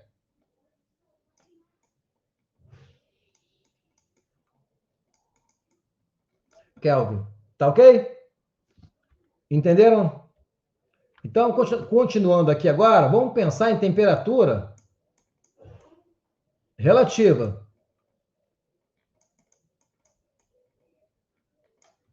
Tá? Temperatura relativa, eu sei, né, no sistema internacional, SI, eles pensam da seguinte forma. Ela é decimal, né? Eita. Ela é decimal, certo? Então, eu vou dividir ela em 10 partes. Tá? E aí eu pego essa parte aqui, ó, e divido em outras 10, tá?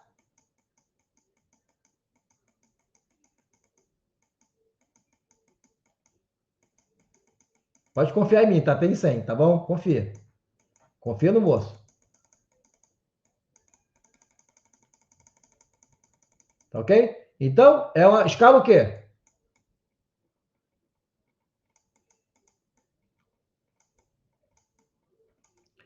Então, a escala no sistema internacional, tá? Ela é centígrada. Então, você vai pegar uma escala, uma faixa de temperatura, não sei qual é ainda, e vou dividir ela em 100 partes. E essas 100 partes, elas vão estar dividindo quem? O zero. Aí não é mais zero absoluto, né? É o zero relativo. Então, quando eu falo zero relativo, estou falando de 0 grau Celsius, tá? E aí eu vou até os 100 graus. Centígrados ou 100 graus Celsius. Tá? Agora, eu tenho que falar para você qual é Quem é essa temperatura? Tá? No sistema inglês, é a mesma coisa. Só que a escala não é mais centígrado, né? A escala é de quanto, meus queridos?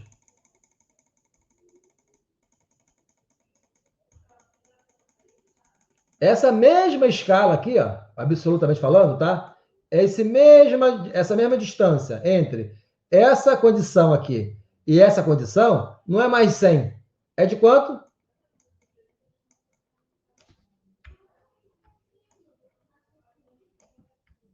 Entenderam? Perceberam? Pescou? Gabriel gostou, né, Gabriel? Pegou, né, Gabriel? Tu pegou, né, Gabriel? Então, ó, essa condição aqui e essa condição, elas vão ser divididas numa escala de 180. Então, a escala em Fahrenheit, ela tem maior, vou chamar de precisão, né? Você, na verdade, vai ter maior, você consegue ter maior sensibilidade, melhor, né? Precisão. Ela vai ter maior sensibilidade, tá? Enfim, e aí o que acontece, queridos? É curioso, né? No 0 graus Celsius, eles definiram como sendo a temperatura de quê? De fusão da água. Tá? De fusão da água. E no sistema em 100 graus Celsius, é a hora da ebulição. Então, pegamos a água, né, que é a substância mais abundante na face da Terra, e que ela vai estar... A gente consegue ver, né, as condições que a gente vive no ambiente natural, a água no estado sólido, líquido e vapor. Confere? Então, eles pegaram a água por isso, tá? No sistema inglês, embora a gente use essa definição, ele não foi definido desse jeito, tá? Mas só para lembrar, quando eu estou com água em ebulição, na escala Celsius, vale quanto? 100 graus Celsius, certo?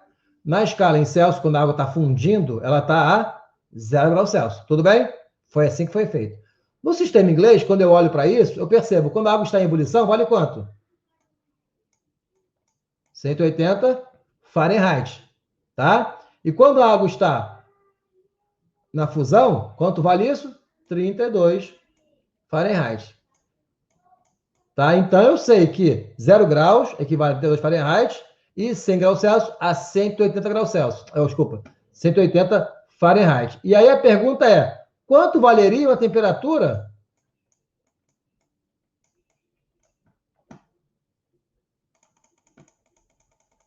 equivalente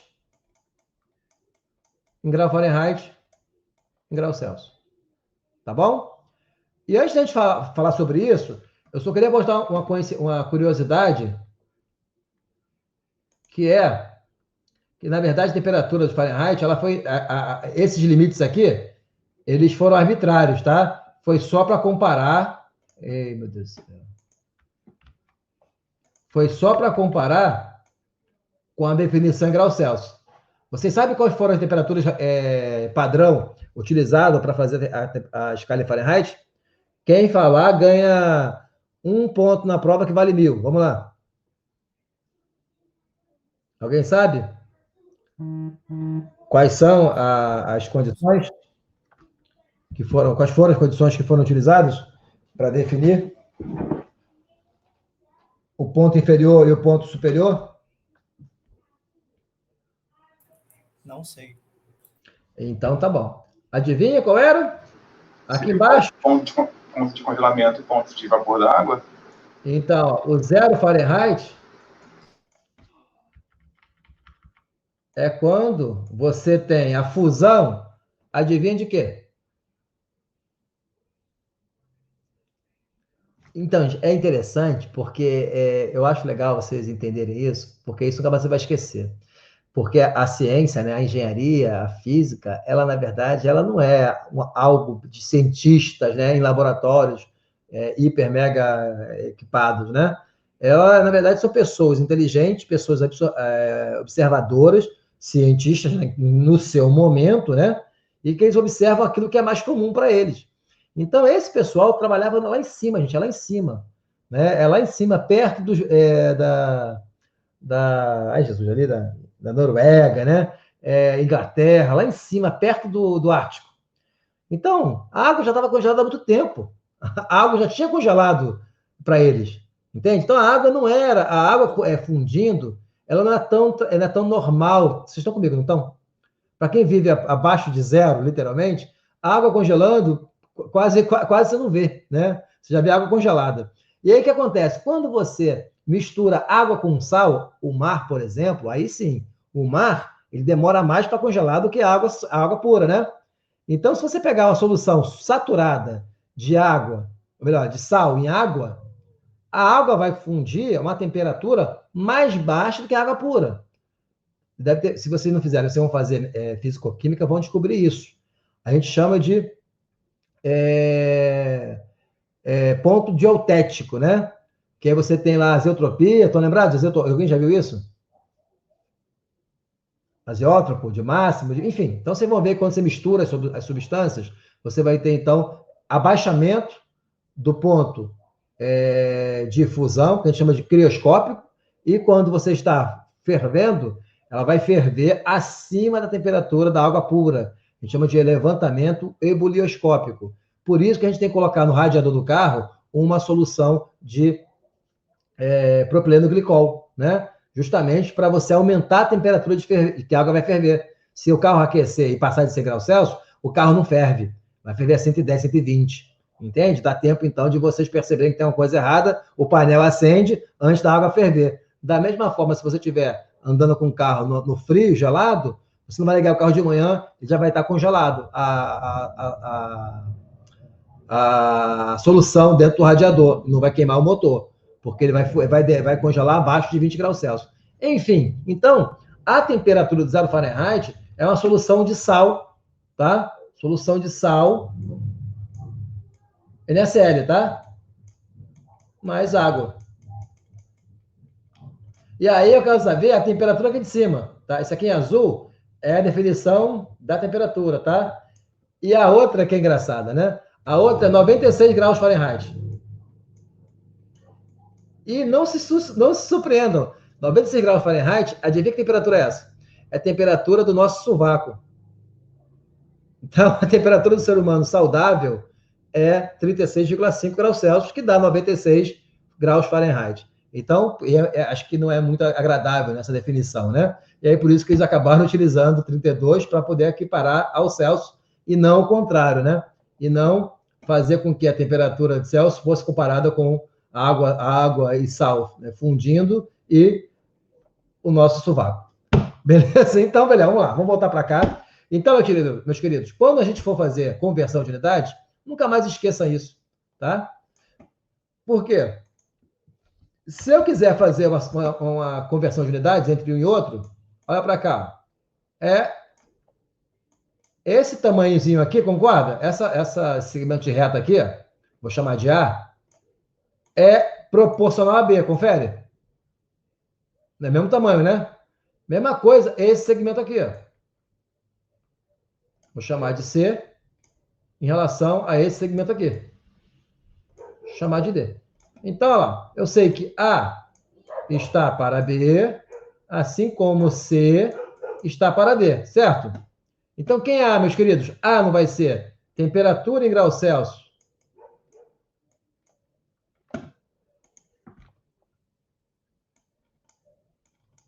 menos 0 graus Celsius? Não é isso que é A? Então, aqui, ó. Aqui sobe, tá? A nossa conversão é essa, tá? Daqui para cima sobe. Então, vai ser esse menos esse, esse menos esse, esse menos esse, esse menos esse, ok? Então, vamos lá. Quem é B?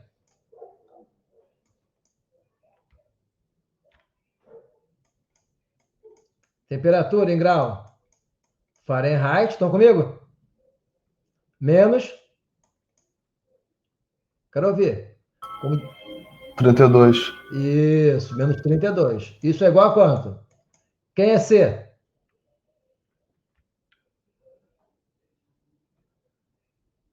C menos 0.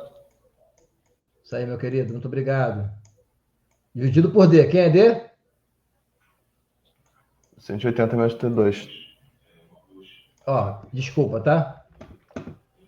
Eu falei 180, na verdade eu estava dizendo para vocês, isso aqui é o delta, tá? Deixa eu corrigir aqui, ó, rápido, que antes que a gente deixe passar um erro tão grasso, né? Aqui é 212.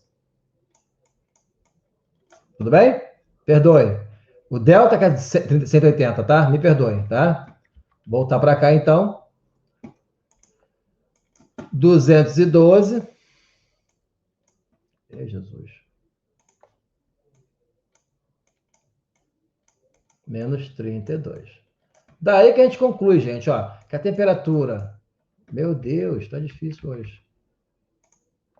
Que a temperatura em graus Celsius é igual, olha lá, 100, né? Menos 0 dá 100. Vezes isso aqui vai dar 100 dividido por 180, estão vendo?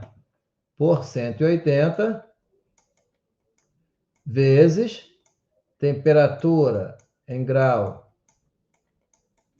Fahrenheit menos 32. Ou, como está no livro, né? 9 sobre 5, que multiplica a temperatura em Fahrenheit menos 32 graus Fahrenheit. Ou, se eu quiser saber a temperatura em Fahrenheit, perceberam que não precisa decorar? Né? Vai dar o quê, meus queridos? Olha lá, vou voltar para cá, ó. Vou fazer em cruz aqui, né? Vai ficar, a temperatura em Fahrenheit é igual a 180 sobre 100 vezes temperatura em graus Celsius mais 32. Em outras palavras,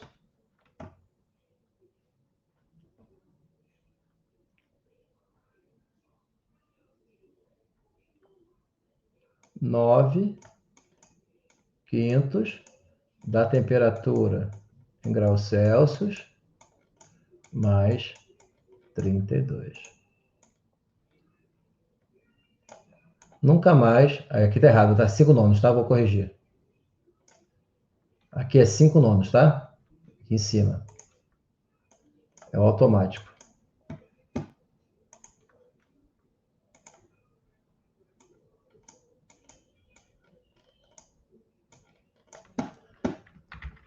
Beleza, meus queridos? Tudo bem? Nunca mais vou decorar, tá? Vou fazer sempre do braço.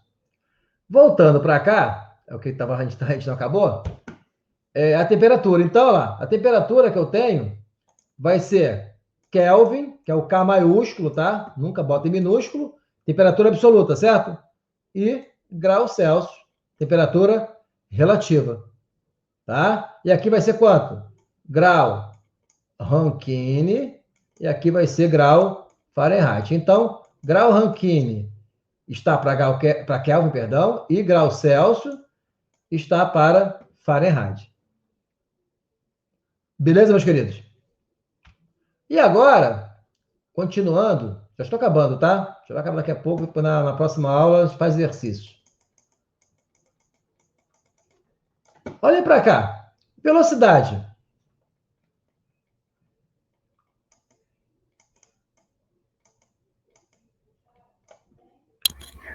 Professor, não é 32 em vez de 2 no Fahrenheit? Com certeza, eu fiz de propósito, tá? Testar vocês. Obrigado, querida. Desculpa, tá? É isso aí. Muito bem, hein? Gostei de ver. Ganhou ponto. Vamos lá, gente. Velocidade quem é? Velocidade é L por T, não é? Não é isso, meus queridos? Então, vamos lá. SI e no sistema inglês, certo? Qual é a unidade, então, qual é a unidade de velocidade no SI, meus queridos? Metros por segundo. Metros por segundo. E no inglês? Pés por segundo. Pés por segundo. Área.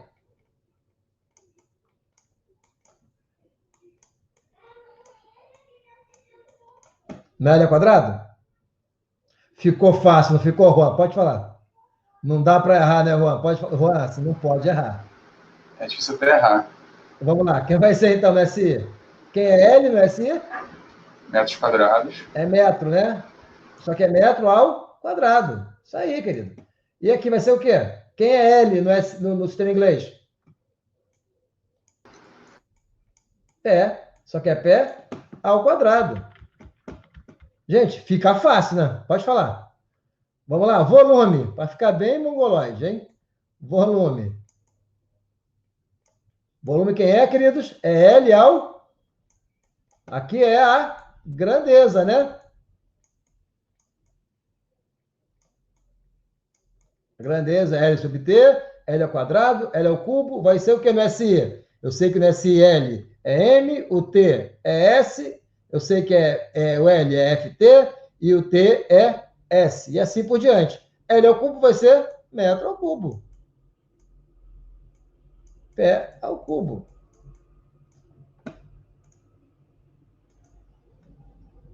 Vamos agora falar de força. Vamos deixar a força para a próxima aula, porque a gente tem que explicar alguma coisa ali. Tá? Vamos pensar em outras unidades, tá? Porque essa de força, energia e pressão vão dar problema para a gente aqui, a gente trabalha isso na próxima aula. Deixa eu ver aqui qual que a gente não fez aqui antes.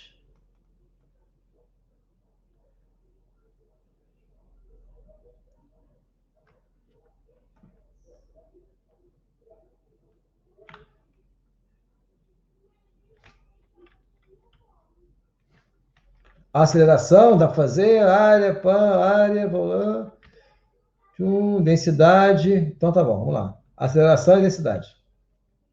Então, aceleração.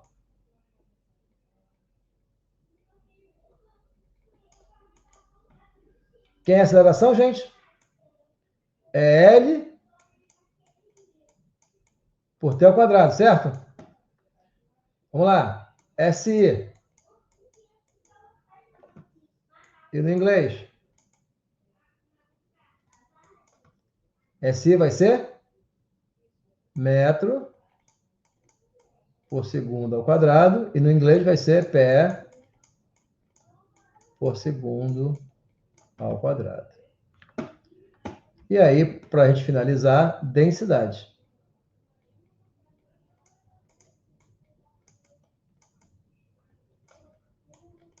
É o que, gente? Densidade? Massa. L é o cubo, certo? Vai ser como no SI? Estou esperando. Professor, a aceleração não é em milha, não? Porque a velocidade, se não me engano, é em milha. A aceleração também não seria? Quem perguntou? Augusto. Oi, Augusto.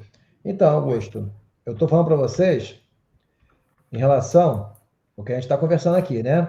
Lembram? Todas as grandezas, elas são básicas ou derivadas, estão lembrados? Então, a grandeza básica é metro, massa, tempo, comprimento, temperatura, mol e assim por diante, tudo bem? Essas são as básicas. São só 7 que existem na natureza. A gente vai focar nas 4 primeiras, que são as mais comuns para a gente. Mas isso poderia ser válido para todas, tá? Aí, beleza, Augusto. A partir dali, a gente trabalha as derivadas. Como o nome sugere, ela deriva de uma básica. Então, a velocidade é comprimento pelo tempo. Então, se eu estou falando agora no sistema de unidades, eu tenho que dar nome aos bois. Tudo bem, Augusto? Então, se eu falo no SI, eu chamo L de metro e chamo o T de segundo. Não, então, eu chamo metro, só para você entender com clareza, para não dar dúvida, né? Eu chamo metro por segundo. E no sistema inglês, eu chamei, né, o comprimento de pé. E chamei o tempo de segundo. E falei para vocês também que o sistema inglês, ele tem lá os seus problemas, né? Porque eles usam as unidades intuitivas. Essa regra, ela é muito mais verdadeira e mais definitiva para o SI do que para o inglês. Por quê? Porque, por exemplo, milha não é velocidade. Milha é o quê, Augusto? Então, veja bem, Augusto, antes de você responder, a tua pergunta é muito boa, tá? Então, para concluir, velocidade em inglês, de acordo com o que a gente está falando, se a gente considera comprimento como sendo pé, e tempo como sendo segundo, a velocidade vai ser o quê? Pé por segundo. Você entendeu isso, Augusto? Antes de responder a sua pergunta. Entendi. Ótimo. Então, Augusto, você falou uma coisa que é muito importante, que no sistema inglês, a gente tem muita variação. Augusto, você mora em que lugar do Rio? Eu moro atualmente em Seropédica. Seropédica, né? 49? Aham. Beleza, Augusto. Qual é a distância da sua casa, Augusto, até a... Você está no seu quarto, na sala? Onde você está? Eu estou no quarto. No quarto, né? Augusto, qual é a distância do seu quarto até o corredor? Uns 3 metros. 3 metros? Legal, Augusto. Augusto, qual é a distância, Augusto, da sua unha até a metade do seu dedo? Na falange do seu dedo. Uns 3 centímetros, 2 centímetros. 2 centímetros. Augusto, qual é o tamanho, qual é o comprimento, ou melhor, qual é a espessura do seu cabelo, Augusto? Você tem ideia? Não, a espessura da sua unha. Isso. Alguns nanômetros. Não, a espessura da sua unha agora. Unha, perdão. Não sei. Não sabe, Augusto? A espessura do seu cartão, Augusto, como é que você mediria, mais ou menos? Vai dar o quê? Sei lá, 1 vezes 10, eu não sei o que, milímetros, talvez? Tá, então você acha que vai dar uns micrômetros, né? Certo? Não chega a ser micrômetro, não. É maior? É maior. Vai dar em milímetro, mais ou menos 1 milímetro? Tipo 1 milímetro. Beleza, Augusto. E qual é a distância daí, Augusto, até o centro do Rio? Daqui são 80 quilômetros, eu acho. 1 quilômetro, né? Legal, Augusto. Aí, Augusto, imagina se eu fizesse essas mesmas perguntas para um americano. Entendi. Entendeu, Augusto? Ele vai falar para mim o seguinte, ele vai falar assim para mim, olha só, a distância da minha cama até o corredor deve dar umas jardas, 2 jardas. Tá? Mas daqui a distância, a distância da sua unha até a metade da falange, ele vai calcular isso em quê? Polegada, Augusto. Entendeu, Augusto? E não o que você falou para mim? É tudo decimal. Né? É metro, centímetro, milímetro, quilômetro, né? E assim por diante. Entendeu, Augusto? Então, a gente vai poder falar de comprimento não apenas no metro. Agora, se eu falar no SI, tem que ser em metro. Mas o SI, para não ficar... Nós, engenheiros, a gente não vai conseguir usar números muito grandes. A gente faz de tudo para que a unidade apareça um número razoável. No máximo 3 casas, né? Porque senão fica feio. 1,5 milhão, fica feio. A gente usa o quê? Usa mega, né? A gente usa quilo, a gente usa deca, a gente usa hecto, né? Por exemplo, na Ambev ninguém fala em litro, ninguém fala em metro cúbico, fala em hectolitro. Então, assim, esse tipo de alteração da grandeza, para não ficar um negócio muito grande e nem muito pequeno, tanto no SI existe, quanto no inglês. Só que no SI, ele é decimal. 10 a menos 4, 10 a menos 5, 10 a menos 6, 10 a menos 3, e assim por diante. 10 a terceira, quando é muito grande. Você falou quilômetro, não foi? O que é um quilômetro, Augusto? É 10 a terceira metros, né, Augusto? Vou andar aqui até rural, são 3.500 metros. É estranho, né? São 3,5 quilômetros, tá ok? E no inglês, cara, é fogo. Por quê? Não existe essa relação direta. Por exemplo, um pé, ou melhor, um pé tem 12 polegadas. Anotou, Augusto? Anotou, Augusto? Aham. E agora, uma jarda tem menos que 3 pés. Caramba, tinha que ser o quê? 12 pés, né? Para manter uma lógica, né? Entendeu, Augusto? Porque é prático. Lembra? O pé é o pé. Uma polegada é uma polegada. Uma jarda é mais ou menos a distância da ponta do dedo até o cotovelo. O cotovelo não, até o ombro. Então, não tem essa relação entre as unidades. As unidades são determinadas em função das coisas práticas. E aí, meu querido, milha é uma distância tipo quilômetro. É 1,6 quilômetros, entende? Então, milha por hora, milha por segundo, ela é feita para dar uma grandeza que vai dar 500 milhas, né? Vai dar algo pequeno. Não vai dar 5.000 quilômetros por hora, né? Não, vamos trabalhar com milha por dia, por exemplo. Tá entendendo, Augusto? Eu estou viajando, Augusto. Não, entendi. Então tá bom. A sua pergunta foi muito boa, querido. Então, para finalizar, na próxima aula a gente vai voltar nisso e falar sobre o sistema gravitacional, tá? Porque a gente está falando do sistema absoluto. Então, o que é a gravitação? Só para adiantar a nossa próxima aula. O sistema gravitacional é quando a gente, ao invés de trabalhar com a massa como sendo básica, tá? Como é no SI, a gente vai trabalhar como a força sendo básica no lugar da massa. É isso aí, tá? E aí a força no sistema inglês, ela é o sistema gravitacional. Mas vem cá, Luciana, só existe no inglês? Não, tem no SI também. A gente vai trabalhar com quilograma-força. Quilograma-força passa a ser a massa, deixa de ser básica e passa a ser derivada da força. Então, para não confundir demais a gente hoje, né? Vamos finalizar o sistema, a nossa análise de hoje, trabalhando com o sistema absoluto, que é o sistema que o sistema internacional utiliza. O que é o sistema absoluto, Luciana? É usar a massa como sendo a unidade básica. E o sistema gravitacional, a única diferença, mas que muda tudo, é quando a gente trabalha a força ocupa o lugar da massa como unidade básica e a massa passa a ser derivada da força. Vocês entendem isso? É o que eu estou falando? É uma pergunta.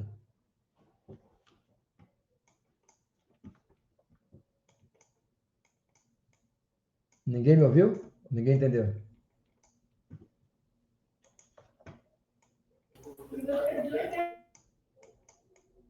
Então, para finalizar aqui, gente, ó, a densidade do sistema inglês, de acordo com a nossa convenção, é em libra-massa por pé cúbico. Essa discussão do sistema gravitacional deixa para a próxima aula, que realmente a gente precisa apresentar para vocês com calma, tá bom?